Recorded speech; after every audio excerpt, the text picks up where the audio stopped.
Hello friends, welcome to moments and moods.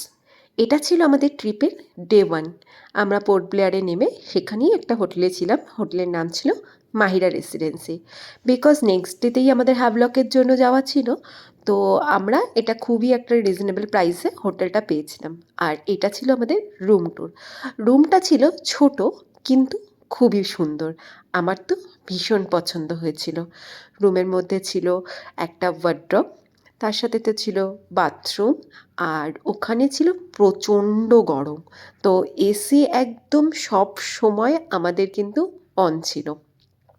বাথরুমটাও ছিল কিন্তু বেশ বড়, তার সাথে টিভি। এক কথায় বলা যেতে পারে একটা ছিল কোজি বেডরুম। আর এটা যে তোমরা দেখছো, এটা কিন্তু একটা ছিল সোফা কাম বেড, মানে সিঙ্গেল বেড হয়ে যায় ওটা।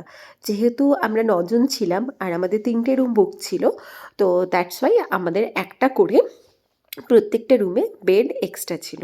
আর বাথরুমটাও ছিল বেশ বড়, তার সাথে গিজার ছিল। রুমটা তো আমাদের ভীষণ পছন্দ হয়েছিল। এরপরে আমাদের প্রত্যেকেরই প্রচণ্ড খিদে পেয়ে গেছিলো, যেহেতু সকালবেলা বেরিয়েছি আর তখন প্রায় দুপুর 2-2:30 বেজে গেছে। তো আমরা ওখানেই একটা কাছাকাছি রেস্টুরেন্টে চলে গেছিলাম। ওখানে রেস্টুরেন্টের প্রাইস প্রচণ্ড আকাশ ছোঁয়া। তো নর্মালি আমরা দুপুরের জন্য একটা খাবারে অর্ডার করে নিয়েছিলাম, চিকেন, কিছু ভেজ থালি অ্যান্ড অল।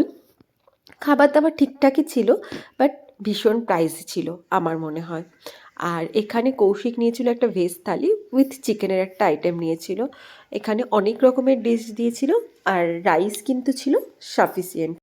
আজকের ভিডিওটা এই অবধি। ভিডিওটি ভালো লাগলে লাইক অ্যান্ড সাবস্ক্রাইব করে দিও। Thank you.